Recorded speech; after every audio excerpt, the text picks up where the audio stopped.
우리 성경 말씀 보시겠습니다. 구약 성경 사무엘상 2장 35절 말씀 제가 봉독해 드리겠습니다. 내가 나를 위하여 충실한 제사장을 일으키리니 그 사람은 내 마음 내 뜻대로 행할 것이라. 내가 그를 위하여 견고한 집을 세우리니 그가 나의 기름 부음을 받은 자 앞에서 영구히 행하리라. 아멘. 할렐루야. 오늘 우리가 사무엘상 2장 35절 말씀을 봉독했는데, 이 본문의 배경인 사무엘상, 사무엘상은 이 사무엘하로 이렇게 나누어지는 이스라엘 초대 역사의 한 부분인데요. 사무엘상은 31장으로 되어 있습니다. 그래서 사무엘상의 전체적인 내용을 나누어 보면 세 사람의 등장인물이 나옵니다. 한번 따라하겠습니다. 사무엘, 또 사울, 또 다윗.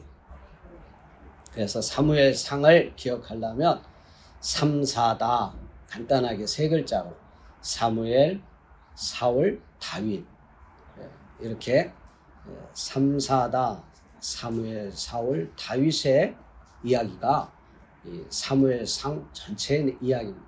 그래서 1장까지 1장에서부터 7장까지는 사무엘에 대해서, 또 8장부터 15장까지는 사울에 대해서, 또 9장부터 16장부터 31장까지는 사울에 대해서 이렇게 기록되어 있는데, 이 첫 번째 사무엘이 태어나던 시기에 제사장이 엘리 제사장이었습니다. 이 엘리 제사장은 좀 영적으로 무능력한 그러한 제사장이었다고 이렇게 평가할 수 있습니다. 또 그의 두 아들 홈리와 비느하스가 있었는데, 이 두 아들은 아주 불량자였어요. 그래서 이 사무엘상 2장의 12절부터 이렇게 쭉 보면 이 두 아들이 하나님 앞에 정말 많은 죄악을 범했지만, 특별히 몇 가지를 추려본다면, 이 사무엘상 2장 12절에 보듯이 그들이 하나님을 알지 못했다, 그렇게 말하고 있습니다. 하나님을 알지 못했다. 하나님에 대해서 알지 못했다는 것은 그냥 하나님이라고 하는 것은 알았지만 하나님에 대한 믿음이 없었다는 것입니다. 믿음이 없었다. 또 하나님에 대해서는 알았지만 하나님 말씀에 대해서는 정말 순종하지 아니했다는 것입니다. 순종하지 아니했다. 그래서 우리는 정말 하나님을 핵심으로 알아야 돼요. 하나님을 잘못 알고 있음으로 인해서 이런 죄를 범할 수밖에 없는 거예요. 하나님을 바로 알아야 믿음 생활도 바로 할 수 있는 것이에요. 하나님을 바로 알지 못하니까 믿음 생활을 잘못하게 되는 거예요. 신앙 생활을 잘못하게 되는 거예요. 그래서 우리는 하나님을 알고 하나님을 힘써 알으려고 노력해야 될 줄로 믿습니다. 또한 그들은 이 하나님께 대한 제사를 아주 멸시했다는 거예요. 멸시했다. 우습게 알았다는 거예요. 하나님께 드리는 제사, 오늘날로 말하자면 하나님 앞에 드리는 예배를 우습게 여겼다는 것이에요. 하나님 앞에 드리는 예배가 얼마나 소중한 것이다. 내가 이 시간 하나님 앞에 나와서 예배 드린다는 것 얼마나 감사한 일입니까? 나오고 싶어도 나오지 못하는 사람들이 얼마나 많습니까? 예배를 드리고 싶어도 드리지 못하는 사람들이 얼마나 많이 있습니까? 오늘 하나님 앞에 나와서 예배 드릴 수 있다는 것, 감사한 것이. 그래서 예배 드리는 것이 얼마나 하나님 앞에 소중한 것이고, 이 예배를 통해서 우리가 하나님을 만나는 것이, 이 시간 우리 주님을 만나고 우리 하나님을 만나는 것이 예배를 통해서 하나님을 만나는 것이. 그런데 이 예배를 멸시했다. 제사를 멸시했다 그랬습니다. 하나님께 드리는 제사를 멸시했다 그랬습니다. 하나님을 곧 무시했다는 것이. 그거는 무슨 말입니까? 하나님을 믿지 않았다는 것이. 또한 그들은 이 회막에서 수종드는 여인들을 그 여인들과 함께 동침했다는 것이. 하나님 앞에 수종드는 거룩한 여인들. 그런데 이 여인들을 자기들과 이렇게 동침하는 대상자로 삼았다. 얼마나 하나님을 없이 했으면 눈에 보이지 아니하니까 하나님이 없는 것처럼 생각되어졌던 것입니다. 이런 사람들이 하나님 앞에 드리는 제사, 제물을 가지고 오는 이 사람들, 백성들을 어떻게 생각했겠습니까? 얼마나 우습게 생각했겠습니까? 멍청한 사람들로 생각하지 않았겠습니까?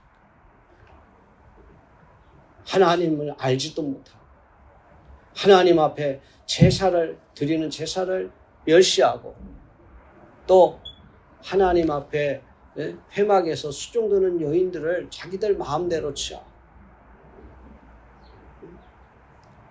또한 마지막으로 2장 25절에 보면 이 홈리와 비느하스는 아버지의 말을 듣지 아니했다 그랬습니다. 하나님 말도 안 듣는, 하나님도 무시하는 이 아들들이 아버지의 말을 듣겠습니까? 아버지의 말도 듣지 않는다. 아주 불효자였죠. 하나님 앞에는 불량자였고 아버지에게는 불효자였습니다. 정말 우리가 하나님 앞에 우리 자녀들을 위해서 하나님 앞에 그래서 열심히 기도를 해야 합니다. 기도 외에는 이런 이유가 없다고 하지 않습니다. 사람의 힘으로는 감당할 수가 없습니다. 오직 하나님 앞에 기도하는 것입니다. 이처럼 엘리 제사장이 이 불량한 자녀들을 그냥 놔두고 방관했다는 것은 이 시대가 얼마나 영적으로 혼탁해져 있겠습니까? 제사장조차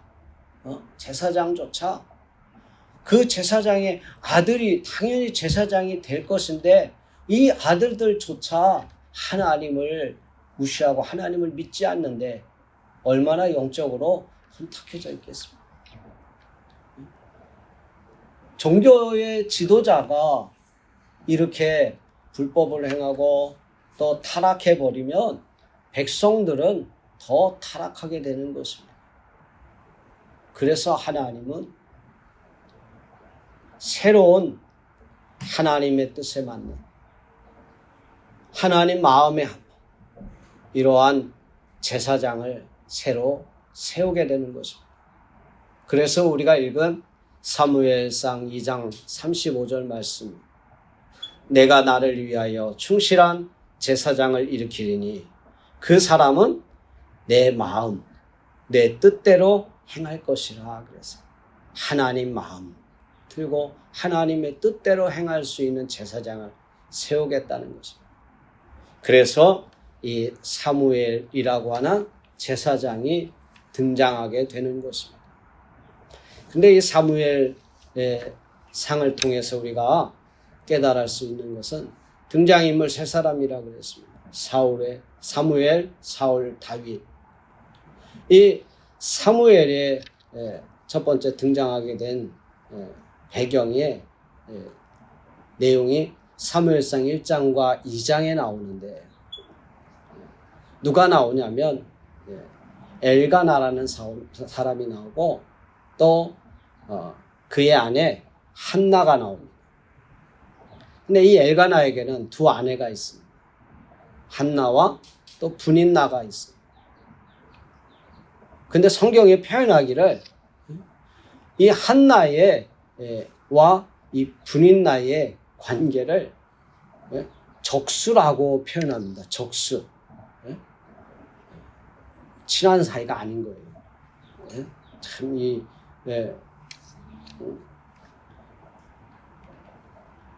여자들의 어떤 이 질투심이 적과 같은 눈으로 본다는 것입니다. 이 분인나는 아들이 있고 한나는 아들이 없어요. 그러니 나의 적수가 아들이 없으니까 이 분인나가 얼마나 한나를 경록해 했는지 몰라요. 마음을 경록해 했는지 몰라요. 매사에 이 한나의 마음을 아주 경록해 했다는 것은 화가 막 일어나게 만들었다는 거죠. 그래서 이 한나가 먹지 않고 막 울고 있으니까 엘가나가 달래지만 이 사람의 위로로는 그 경로한 것을 가라앉힐 수가 없었어요. 그래서 한나가 하나님 앞에서 나아가 기도하는 것입니다. 간절히 기도하고 울면서 기도하고 차마 뭐라고 하나님 앞에 성전에서 쏟아 놓을 수 없는 그런 격한 마음이 있었기에 그냥 입만 이렇게 벌리는 모양으로 기도를 했던 것입니다. 성경에 보면 그 모습을 이 엘리 제사장이 볼 때에 술 취한 여인으로 볼 정도로 그냥 울면서 이렇게 하니까 술 취한 여인으로 오해를 했던 것입니다. 어쨌든 이 한나의 기도를 통해서 누가 태어납니까? 사무엘이라고 하는 선지자가 태어나게 되는 것입니다. 우리가 이 한나를 통해서 깨달을 수 있는 것은 문제 앞에서 인간의 어떠한 복수심이나 인간의 어떠한 방법으로 해결하지 아니하고 하나님 앞에 기도함으로 그 문제를 해결하려고 했다는 것입니다. 기도를 통해서 하나님은 이 한나에게 사무엘을 주시고 또 사무엘을 하나님 앞에 서원한 대로 드린 이 한나의 가정에 또 하나님께서는 자손을 주십니다. 그래서 하나님 앞에 기도를 통해서 하나님은 일꾼을 세우시는 것을 우리는 이 사무엘상을 통해서 교훈을 얻을 수가 있습니다. 영적으로 혼탁한 오늘날의 시대에도 우리가 하나님 앞에 문제가 있고 또 그 문제가 있으면 하나님 앞에 기도하는 것입니다. 기도하면 하나님께서는 하나님의 역사로 그 문제를 해결해 주실 것입니다. 고난 앞에서 우리는 하나님 앞에 기도해야 합니다. 내 앞에 고난이 오고 환난이 오고 또 내 앞에 내가 감당할 수 없는 인간의 문제로 해결할 수 없는 일들이 온다 할지라도 우리는 절대로 낙심하거나 좌절하지 아니하고 하나님 앞에 인내로서 기도해야 할 것입니다. 기도하면 하나님은 해결해 주실 것입니다. 그 기도의 내용이 내 뜻대로 다 이루어지지 않는다 할지라도 하나님은 우리에게 협력하여 선을 이룬다 그랬습니다.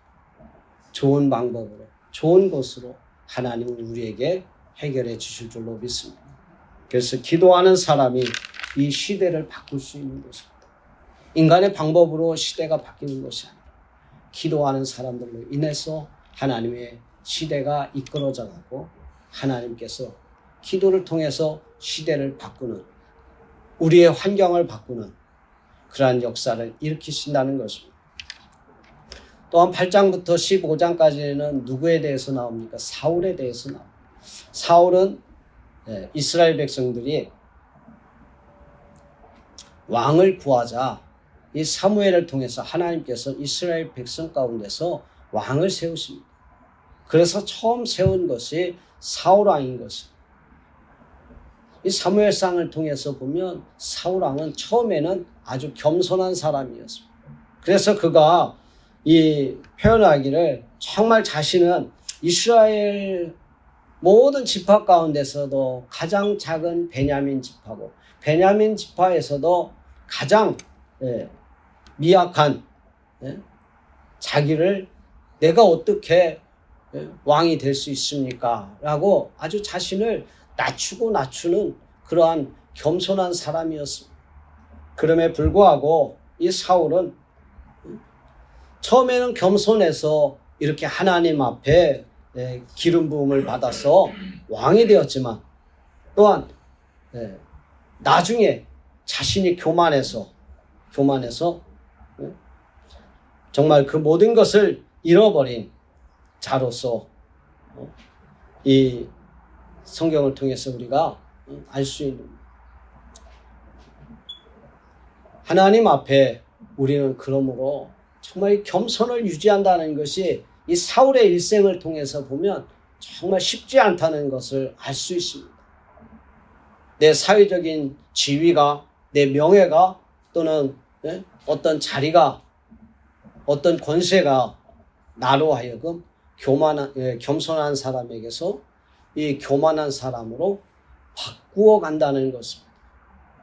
그래서 우리는 늘 겸손해야 되고 또 이 겸손을 위해서 많은 노력을 해야만 할 것입니다. 잠언 16장 18절 말씀에 보면 교만은 패망의 선봉이요 거만한 마음은 넘어짐의 앞잡이나 그렇게 말하고 있습니다. 우리가 늘 교만한 마음을 갖지 않도록 늘 우리 하나님 앞에서 겸손하게 살려면, 겸손해지려면 어떻게 해야 됩니까? 늘 우리 자신을 하나님의 말씀에 비추어서 네가 그렇게 잘난 것이 아니라 정말 하나님의 은혜로 구원받은 죄인임에도 불구하고 하나님 앞에 의로워짐을 받은 하나님의 백성으로서 항상 우리 자신을 말씀에 비추어서 우리 자신을 겸손하게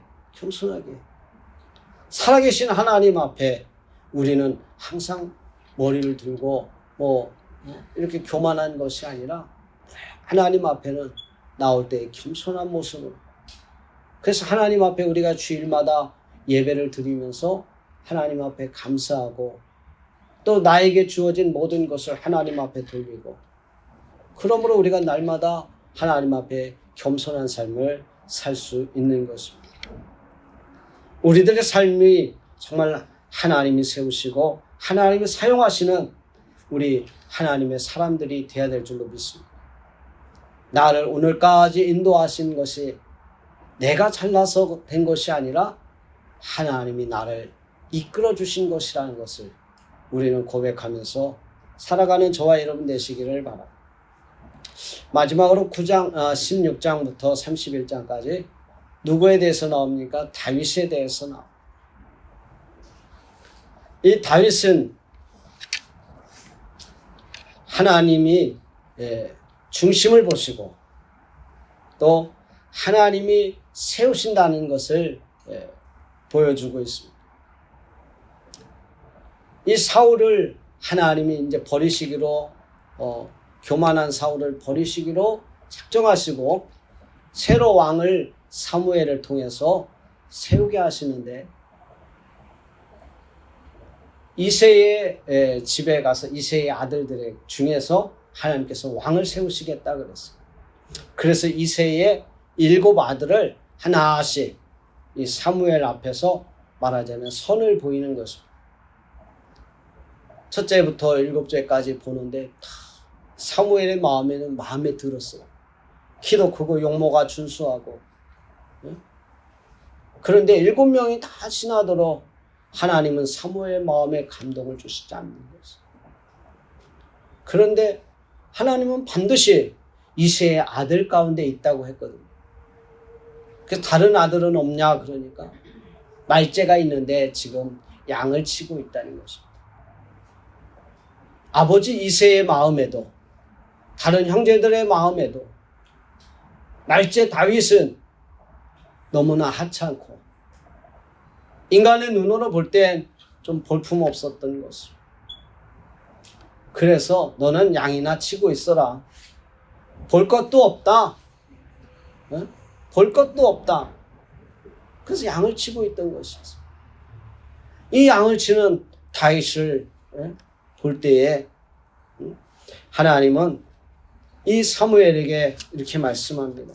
나의 보는 것은 사람과 같지 아니하고 사람은 외모를 보거니와 나 여호와는 중심을 보느니라. 그렇게 말씀하고 있지 않습니까? 우리 마음의 중심을 본다는 것은 무엇입니까? 내가 얼마나 하나님 말씀에 순종하는지, 내가 얼마나 하나님 말씀대로 살려고 믿음으로 살려고 노력하는지, 내 마음에 믿음이 있는지, 이걸 보신다는 것이에요. 내 마음이 어디에 있습니까? 그것을 하나님은 보시는 것이에요.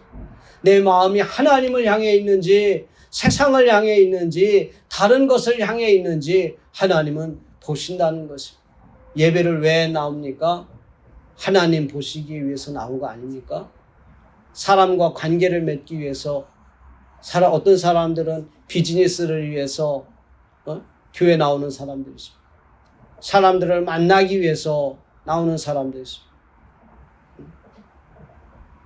예전에 어떤 사람은 결혼하기 위해서 교회 나오는 사람도 있습니다. 교회 나오면 교회 안에서 청년들을 만날 수 있고 하니까. 무엇을 위해서 하나님 앞에 나옵니까? 무엇을 위해서 하나님 앞에 나옵니까?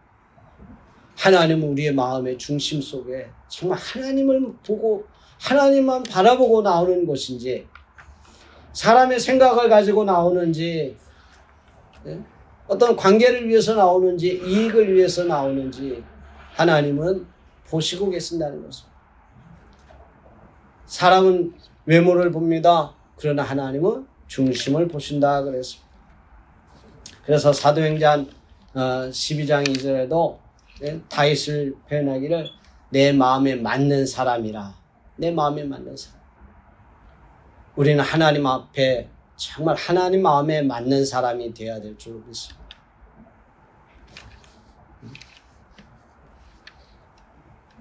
이 세상에 사람들이 참 많습니다. 경제적으로 부유한 사람도 있고 또 능력이 많은 사람도 있고 외모가 아주 잘생긴 인형같이 그런 잘생긴 사람도 많습니다. 그러나 그런 사람들 모두가 다 외모나 어떤 배경이 좋다고 해서 모두 다 하나님 마음에 드는 사람이 아니라는 것입니다. 하나님 마음에 맞는 사람은 하나님께 대한 믿음을 가지고 있는 그 마음의 중심이 하나님과 맞는 사람이 하나님 마음에 맞는 사람이요, 하나님 앞에 쓰임받는 사람인 줄 믿습니다. 교회에서 일꾼을 세울 때에도 사람이 없다고 장로가 되고 사람이 없다고 권사가 되고 그러는 것이 아니고 하나님 마음에 맞는 사람, 이 사람을 보니까 내가 교회를 위해서, 이 사람을 보니까 내가 하나님 앞에 쓰이려고 하나님께서 세우신 것입니다. 우리 하나님 앞에 세움을 받으려면 세상적인 배경이나 세상적인 이런 외모를 하나님 보시는 것이 아니라 그랬습니다. 초대교회에도 하나님의 일꾼들을 세울 때에 하나님에 대한 믿음과 성령이 충만한 사람. 그래서 초대교회 7 집사를 세울 때 믿음과 성령이 충만한 바나바와 7 집사를 세우게 되는 것입니다. 세상적인 것은 보지 않았습니다. 믿음이 얼마나 있느냐, 그가 얼마나 하나님을 사랑하고 성령이 충만한가, 그것을 보고 하나님께서 일꾼들을 세우신 것입니다. 그의 배경을 보고 그의 경제적인 능력을 보고 일꾼으로 세우면 많은 문제를 일으키게 되는 것입니다. 우리는 지난 과거를 통해서 역사 속에서 그러한 잘못된 오류들을 얼마나 많이 보았습니까? 물질이 있다고 사람을 세웠다가 문제가 있었던 일들이 얼마나 많이 있습니까? 우리 하나님은, 하나님의 일꾼은 믿음과 성령이 충만한 사람들로 세워져야만 합니다. 물질은 하나님께 있습니다. 우리 하나님은 전능하신 하나님이십니다. 이 세상의 모든 것이 하나님의 것이기 때문에 우리는 그런 것을 보아서는 안 됩니다. 얼마나 믿음이 있느냐, 얼마나 그가 성령이 충만하여서 하나님의 주신 사명을 잘 감당할 수 있느냐, 하나님은 그런 것을 보신다는 것입니다. 다윗도 비록 그가 사람들에게는 볼품없는 모습으로 보였겠지만 이 다윗은 어려서부터 믿음으로 살았습니다. 그래서 블레셋과의 전쟁 가운데서 아무도 두려워서 이 골리앗이라고 하는 큰 장수를 내서 나아가 싸울 마음을 갖지 못했지만 어린 다윗은 믿음으로 그에게 담대히 나아갔습니다. 그가 싸울 때에도 너는 칼과 창과 단창으로 내게 오거니와 나는 만군의 여호와의 이름 곧 이스라엘 군대의 하나님의 이름으로 내게 나아가노라. 하나님의 이름으로 내게 나아가노라. 내가 비록 돌멩이를 갖고 나가지만 나는 하나님의 이름으로 나아가서 너를 쓰러뜨릴 것이라는 이러한 믿음을 가지고 나아갔다는 것입니다. 이스라엘 백성이 여리고성을 무너뜨릴 때 무기를 가지고 대포를 가지고 여리고성을 나아가는 것이 아니라 하나님 말씀에 순종을 가지고 나아갔습니다. 돌라 하니까 돌았습니다. 외치라 하니까 외쳤습니다. 난공불락의 성 여리고성이 무너지지 않았습니다. 하나님의 일은 믿음으로 하는 것이지 경제적인 배경을 통해서 돈 많은 사람을 통해서 하는 것이 아닙니다. 하나님께 대한 믿음을 가지고 있습니까? 이 개인적으로 하나님은 역사 가운데 이런 믿음을 가지고 있는 사람들을 통해서 쓰십니다. 시대적으로 하나님은 교회를 위해서 이러한 역사를 일으키시는 것입니다. 한국교회가 위기라고 합니다. 교인들이 자꾸 줄어가고 있고 시골 교회들은 앞으로 10년이면 없어질 교회가 더 많다. 얼마나 많은지 모릅니다. 그 수를 셀 수가 없습니다. 이럴 때일수록 하나님 앞에 우리는 기도해야 합니다. 또한 하나님 앞에 겸손한 자세로 오직 하나님만 바라보고 믿음으로 나아갈 때 이 시대 속에서 다시 한번 하나님께서 이 한국교회를 쓰시고 1907년 평양 대부흥운동이 일어났던 것처럼 이 시대에도 하나님의 대부흥의 역사가 이 나라 이 땅에 일어나 하나님 앞에 쓰임받는 민족이 되고 또 우리가 하나님 앞에 쓰임받는 귀한 하나님의 백성들이 되어야 될 줄로 믿습니다. 기도하겠습니다.